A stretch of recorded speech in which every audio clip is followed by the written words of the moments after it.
Հիշեցնեմ, մենք քննարկում ենք օրակարգային հարց, թեկնածություն։ Խնդրում եմ, եթե ձեր ելույթը ընդհանրապես դրա մասին չի, հանեք ելույթը եւ ձեր այլ թեմաներով ելույթները կունենա կամ համապատասխան այլ օրակարգային հարցերի ժամանակ կամ հետագայում կտեսնեք մենք ամեն երեքշաբթի օր ունենք հայտարարությունների ժամ, երբ որ պատգամավորները ազատ են ցանկացած թեմայով ելույթ ունենալ, թե չէ սենց ամեն ինչի մասին խոսենք, էլի։ Բաբկեն Թունյան, ներողություն, չկա տենց մեխանիզմ։ Կարող եք մոտենալ ինձ ասել, եթե ինչ-որ բան կա ասել։ Համեցեք, պարոն Թունյան։ Շնորհակալություն։ Ազգային ժողովի մեծարգո նախագահ, քաղաքացիական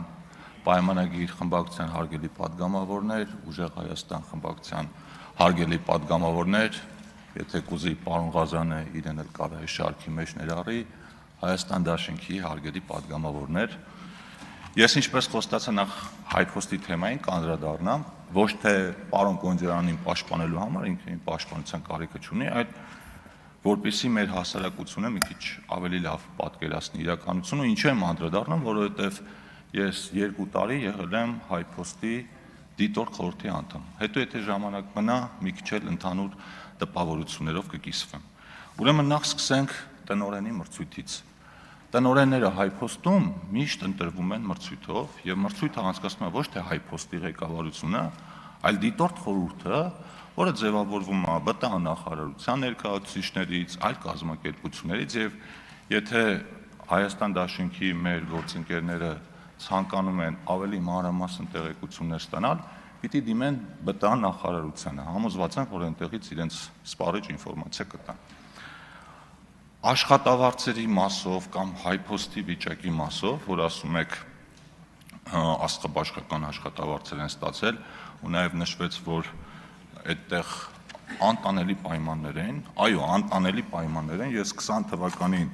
մտել եմ առաջին անգամ հայփոստի շենք, ձեզնից շատերը մտած կլինեն, Սարյան փողոցի վրա գտնվող հայփոստի շենքը, այս նկարները կարամ ձեզ փոխանցեմ, որ ոնց որ Գրոզնին լիներ պատերազմից անմիջապես հետո։ Ու դա ընդամենը հաճախորդի աչքով, եթե որպես աշխատող էլ մի հատ իրանց սենյակները նայեք, կտեսնեք մարդիկ ձմեռը վախենում էին անգամ պլիտա միացնել, որովհետև կարող է շենքը հրդեհվեր։ Այդ վիճակն է եղել հայփոստում, իսկ աշխատավարձերի մասով էլ չասեմ, որ ստացել են բազմապատիկ ավելի մեծ աշխատավարձներ, ու էլ չասեմ, որ նախկին պաշտոնյաների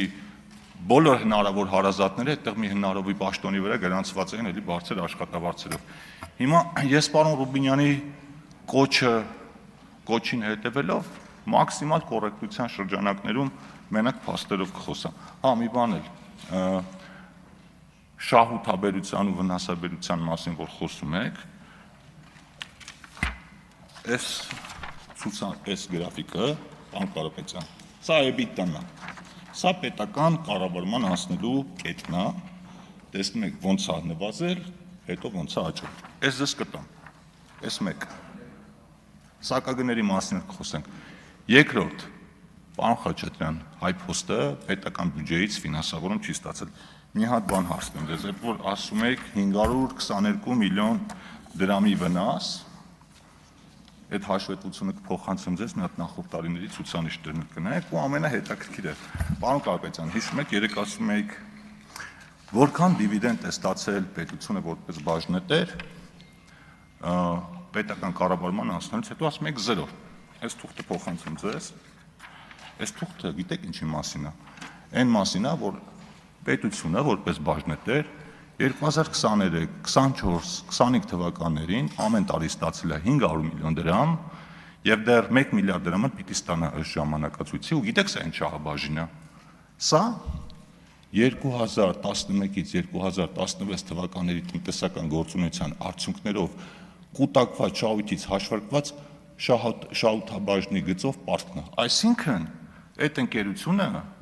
շահութով աշխատել է, պետության շահաբաժինը չի վճարել, պետությունն էլ ասել լավ է, դե վերցրեք այդ փողը ձեր համար պատտեք։ Եկել է մեր կառավարությունը, ու որ հայփոստին ծանր վիճակի մեջ չգցի, ժամանակացույց է կազմել, այսինքն մինչև պետական կառավարումը չի վճարվել շահութահարկ, շահաբաժին, պետական կառավարումից հետո վճարվել է ու դեռ վճարվել է։ Ես էլ այդ մասը։ Որոշումն է ստորագրել Արայիկ Հարությունյանը որպես կառավարության աշխատակազմի ղեկավար 2021 թվականին։ Ու մի շատ հետաքրքիր բան էլ ասեմ HiPost-ի մասին, որը ձեր համար էլ նորություն կլինի։ Ուրեմն 20-ին է անցել պետական կառավարման, այո, եւ մի հետաքրքիր բան էլ ասեմ, ուրեմն երբ HiPost-ը փոխանցվել է կոնսենսիո կառավարման արգենտինացիներին, պայմանագրում եղել է այդ շատ հետաքրքիր պայման, որ գնահատվում են ընկերության ակտիվները այդ պահին, հետո հետ վերադարձնելու պահին այդ ակտիվները վերագնահատվում են եւ այդ տարբերությունը եթե լինում է դրական, այդ տարբերության 60%-ը կառավարությունը պետք է դրամական միջոցներով փոխհատուցի ընկերությանը։ Դե HiPost-ի ակտիվները գիտեք, հիմնականում անշարժ գույք է, ուրիշ բան չունեն, անգամ կշերք չունեն շատ մասնաճյուղերում, որ առաքանիները կշռեն, ինչ է տեղ ունեցել։ Ոչ նոր մասնաճյուղեր են կառուցվել, ոչ վերանորոգվել են, բայց զուտ անշարժ գույքի թանկացման այդ բնականon process-ի հետևանքով վերագնահատել են 2020 թվականին ու պարզվել է, որ HiPost-ի ակտիվները աճել են $12 միլիոն եւ կառավարությունը պիտի HiPost-ին $7 միլիոն փոխհատուցում տրամադրի։ Այ դա է եղել ձեր ժամանակ, ձեզ չեմ ասում, ավելի շատ երևի են թևին եմ ասում, կնքված սուպեր պրոֆեսիոնալ կառավարման արդյունքը, որը մինչև հիմա մնում է։ Այս նկարները,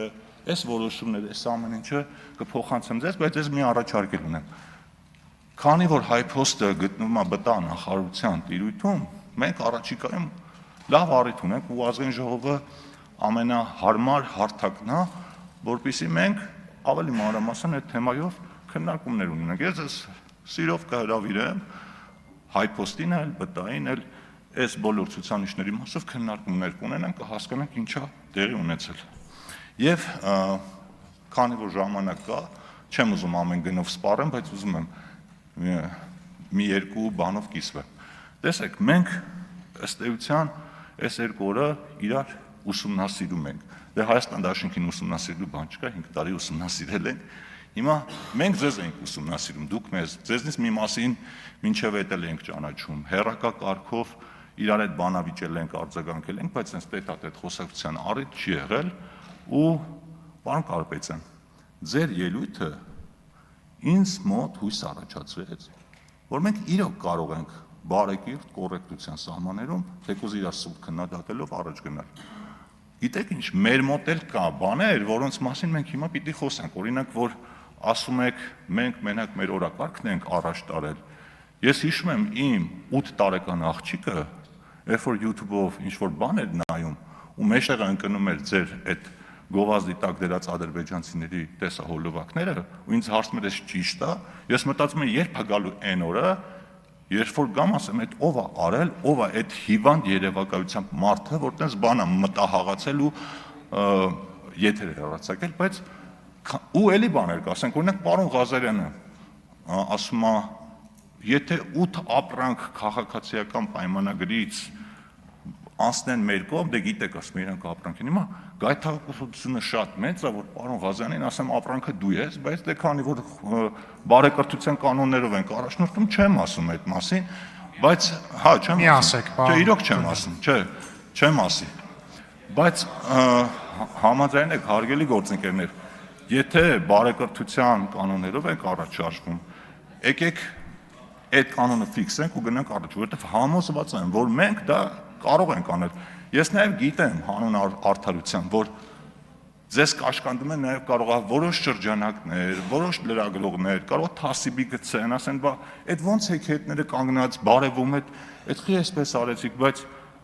ինձ թվում է ամեն քաղաքական ուժ ինքն է որոշում իր վարքագիծը ոնց կառուցի եւ մենք այստեղ իրար թշնամի չենք ու որ ասում եք մեր երկրի խնդիրներով ենք զբաղվելու, մենք դա մենակ ողջունելու ենք, որովհետև համոզված եմ, որ դուք թեկուզ ձեր քննադատություններով այստեղ ընդունվող որոշումների որակը կարող եք էապես ավելացնել։ Իսկ խորհրդարանի վարկանիշի մասին, օրինակ ինչ վարկանիշ է ունենալու 9-րդ գումարման խորհրդարանը, օրինակ մենակ այն հանգամանքը, որ երթման ժամանակ ոտքի չեք կանգնում, ձեր անունը հնչեցնելուց ոտքի չեք կանգնում, հարգելի գործընկերներ, այդ արդեն այս խորհրդարանի վարկանիշի վրա վատ ազդում, որտեղ մարդիկ ասում են, պատգամավորները իրանց ինստիտուտին լուրջ չեն վերաբերվում, մենք ինչի պիտի լուրջ վերաբերվենք։ Ու խնդրում եմ, եթե դուք ձեզ համարում եք падգամավոր, այսինքն մանդատը վերցել եք, այնպես չի լինում, որ միայն դուք եք падգամավոր, այդ մասով լեգիտիմություն ընդունում եք, մեր մասով, վարչապետի մասով, մնացած պետական ինստիտուտների մասին ոչ։ Մենք բոլորս падգամավորներ ենք, գտնում ենք Հայաստանի Հանրապետության ազգային ժողովում ու կարծում եմ, այս ամբիոնն ու այս ինստիտուտը մեզ պարտադրում են հարգալից լինել մեկս մյուսի նկատմամբ ու նաև մեզ ընտրողների նկատմամբ։ Մեր ներկայությունը ձեզ հաճելի չի, ձեր ներկայությունը մեզ հաճելի չի, բայց մենք հարգում ենք ձեր այն մի քանի 100,000 քպեները, այն մարդկանց, որոնք ձեզ ձայն են տվել, ու նաև փոխադարձ հարգանք ենք ակնկալում ձեզանից։ Հարգանքով կլինեք, տասնապատիկ ավելի հարգանք կստանաք, անհարգալից կլինեք, մենք դրան սովորել ենք արդեն անցած 7 տարիների ընթացքում։ Շնորհակալություն, իսկ պարոն Կոնջյանին մաղթում եմ հաջողություն եւ համոզված եմ, որ ինքը շատ լավ ազգային ժողովի փոխնախագահ կլինի։ Սերգեյ